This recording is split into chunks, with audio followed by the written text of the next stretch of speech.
কত উদার মানুষ। একইভাবে টাইটানিক যাত্রা করে এইভাবে বলেছিল, যাওয়ার number passenger, it's not only Titanic, it's absolutely mini state.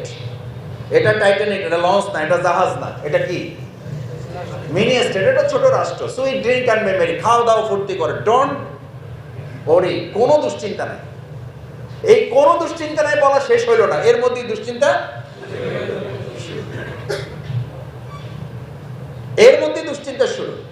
এই কথা শেষ করতে পারে নাই, তার মধ্যে পাইলট এসে বলেছে যে সরফুল নিউজ, আমাদের একটা কি আছে, আমাদের একটা দুঃসংবাদ আছে। ঠিক আমাদের বাংলাদেশের যে একজন পাইলট ছিলেন, উনিও বললেন যে শেখ হাসিনা পালায় না, আমরা পালাবার গোষ্ঠী না। এই বলতে বলতে পরের দিন, আমার মনে হয় ওনাকে তো আসলে আমরা কেউ পালাইতে বলিও নাই, আমরা বলেছিলাম শুধু পদত্যাগ করেন, আমরা বলছিলাম পদত্যাগ করেন, উনি দেশ ত্যাগ করে ফেলেছেন। কত উদার মানুষ।